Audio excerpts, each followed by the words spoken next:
Bonjour à tous, au sommaire, un nouveau record pour Koenigsegg et Lewis Hamilton remporte le Grand Prix de Russie. Avant cela, les nouveautés du barème du malus 2020.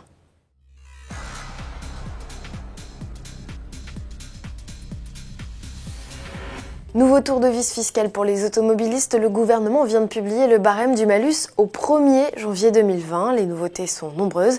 Le seuil de démarrage de la taxe est abaissé de 117 grammes de CO2 par kilomètre à 110 grammes et le montant mini de la taxe n'est plus de 35 mais 50 euros.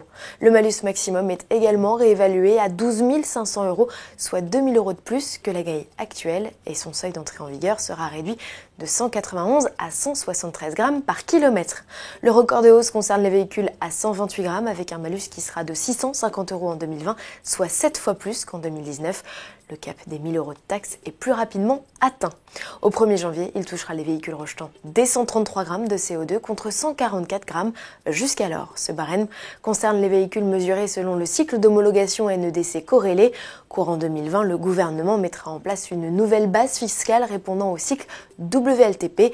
Ce process plus réaliste a pour effet d'augmenter les consos de 25% en moyenne. Un véhicule émettant 110 grammes en NEDC corrélé équivaudra donc à 138 grammes selon la norme WLTP.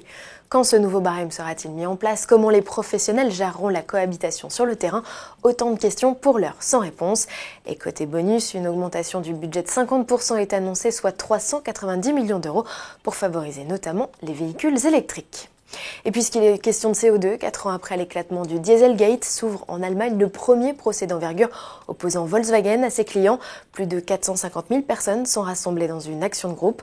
L'audience, qui doit durer plusieurs années, doit déterminer si Volkswagen a causé un préjudice et agit de manière contraire à l'éthique. Le constructeur soutient qu'il n'y a pas de dommages puisque des centaines de milliers de véhicules, dits truqués, sont encore utilisés. Affaire à suivre. Et pendant ce temps-là, en Suède, on s'amuse. L'artisan local Koenigsegg vient de battre son record du monde sur l'exercice du 0-400 km/h 0, emmené par le pilote de développement Sonny Persson. Une Regera n'a demandé que 31 secondes 49 pour atteindre les 400 km/h et s'arrêter net. C'est 1 seconde 8 de mieux que le chrono de l'Agera RS réalisé en octobre 2017. Les conditions météo idéales avec une température ambiante de 16 degrés et une absence quasi totale de vent ont permis au bolide hybride de plus de 1500 chevaux d'atteindre les 400 km/h en 22 secondes 87. La fin de la vidéo laisse à penser que les équipes Koenigsegg travaillent actuellement sur un record de vitesse maximum.